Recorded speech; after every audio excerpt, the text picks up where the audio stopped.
Hey guys, welcome back. BDCKR here. We're back with our weekly recap of all things Injustice. The current character challenge is Arkham Knight Killer Croc. Or sorry, just Arkham Killer Croc, not Arkham Knight. It's tempting. It's because the 8K, right? You always want to say... Yeah. Mm-hmm. But the required characters for that are Harley Quinn, Flash, and Sinestro, who can all get as low as Bronze tier.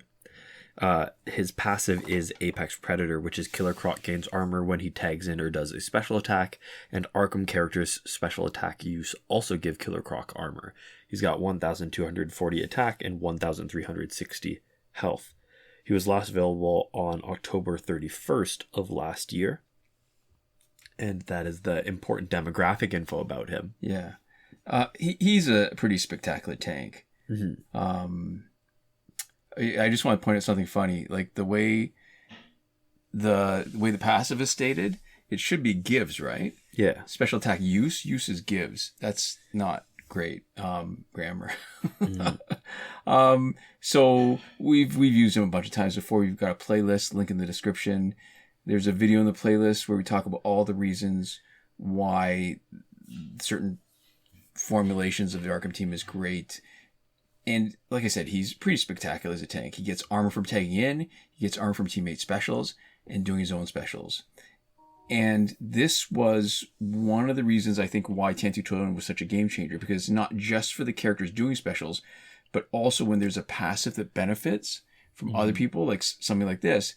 Sure, you can make Arkham Killer Croc do the specials, but you could also have him on a team where his teammates are doing specials, and all of a sudden you've got this great synergy. Now, we've tried in previous fights to make Arkham Killer Croc the specialist.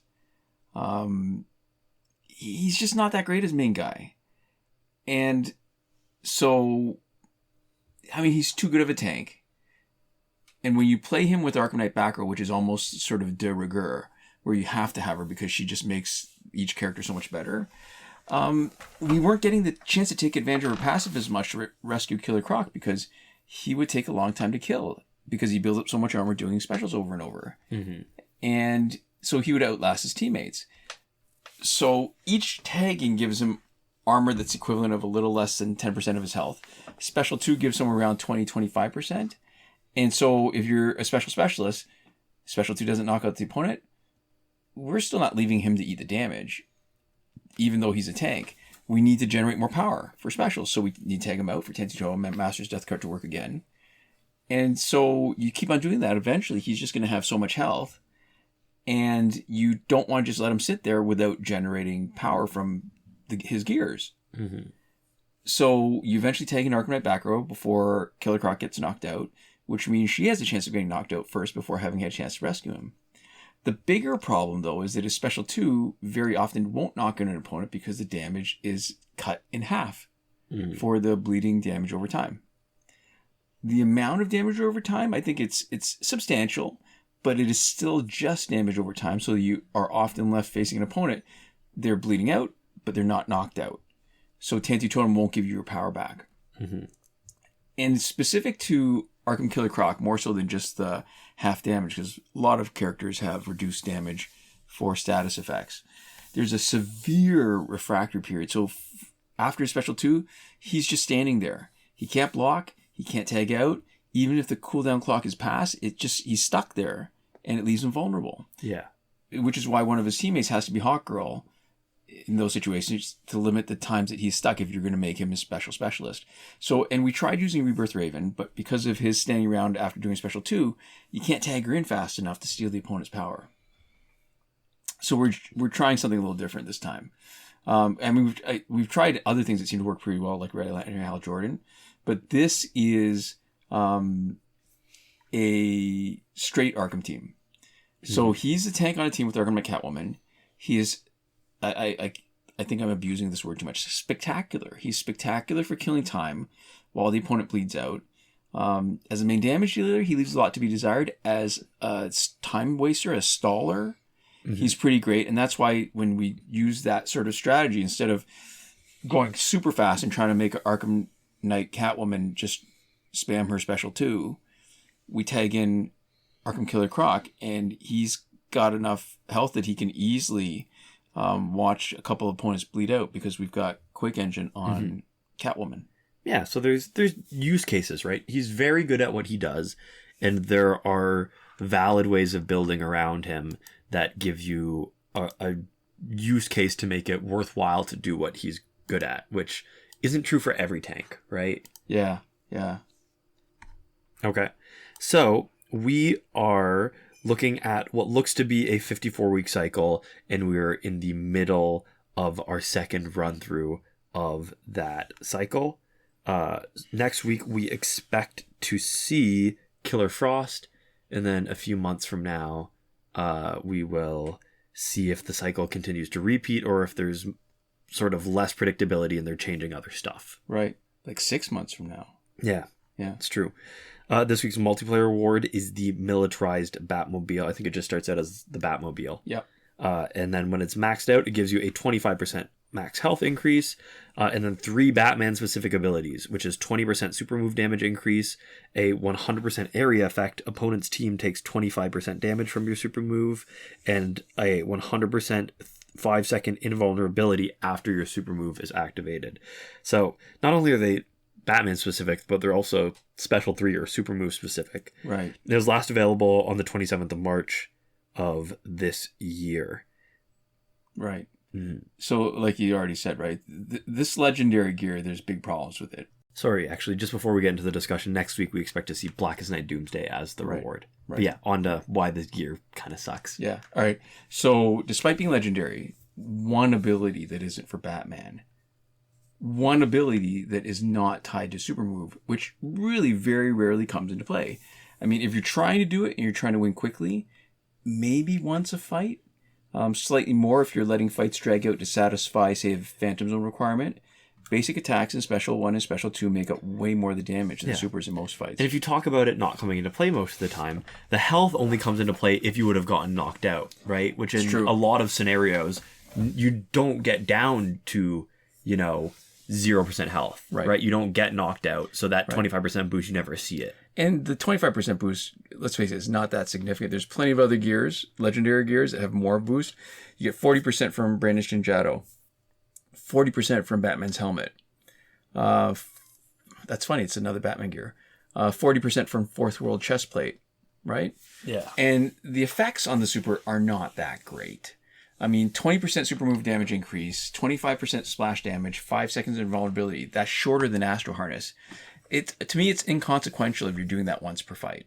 So, I mean, it's a different world, right? When the game was first released, the super move was actually useful.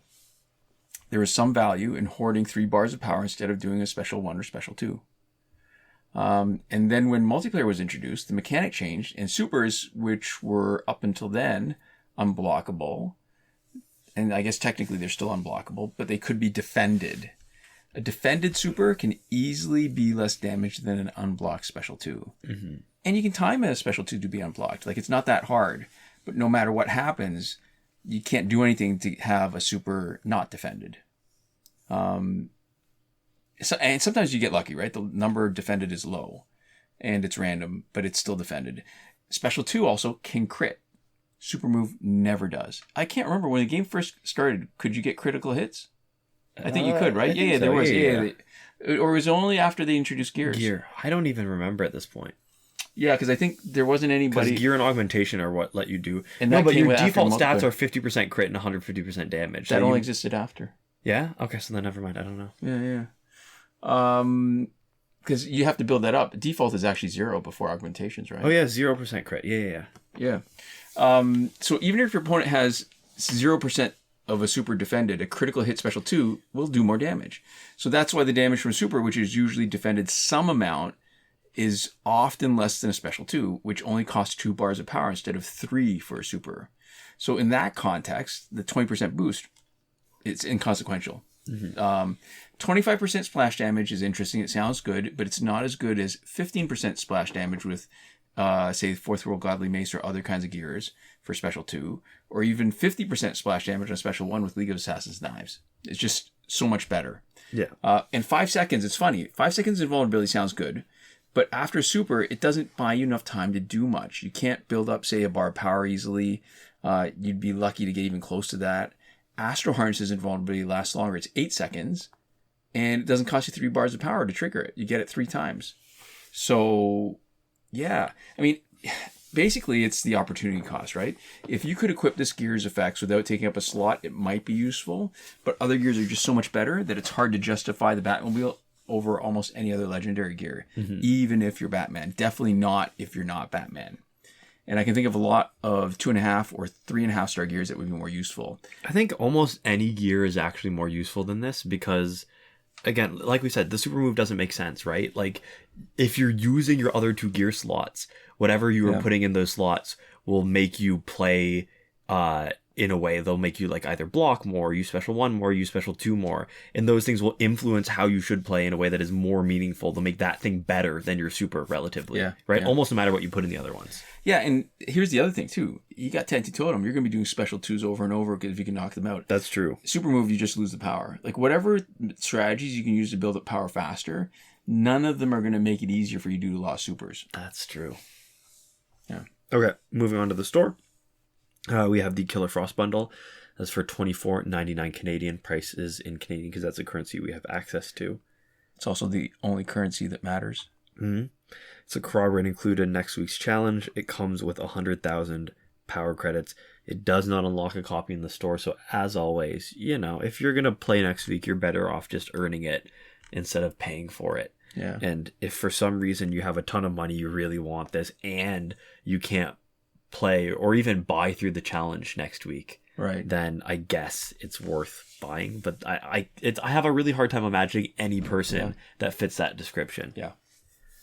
We also have the Alien Invasion Pack that is also for $24.99, and that comes with Lobo, Martian Manhunter, and Darkseid. So Lobo is available to purchase directly in the store. Martian Manhunter and Darkseid are both challenges. Darkseid was gone for a while, but now he seems to be back in the cycle. So yeah, he came back last year, July. Yeah. And then in its second week, we have the character bundle Arkham Allies. Yeah. Moving on, Phantom Zone is finished, but it should be back next week. Fight 62 is still broken. Last weekend's breakthrough for golds was Sinestro, Green Arrow, and Scorpion. So this coming weekend should be Joker, Nightwing, and Darkseid. We have a link in the description to a thread in the Injustice Mobile subreddit from Devlin16 that goes over the complete breakthrough cycle if you want to track that yourself and sort of plan out what you want to do with that. Mm-hmm. And as far as the current glitches go, we go into more detail every time something significant changes, or even if nothing changes, on the first week of every month. Most recently, that was our recap from the 6th of November. Last week. You can always see a video tutorial for every working glitch in our playlist, Current Working Glitches, very conveniently named for you, but also even more conveniently linked in the description of this video. The main thing worth mentioning is that the challenge reset glitch has been tested to be confirmed on Arkham Killer Croc, the current character challenge. Right. So there we go. Yep.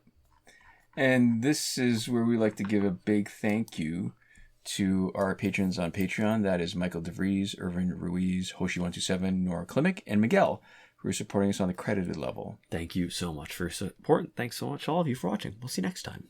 Komoda.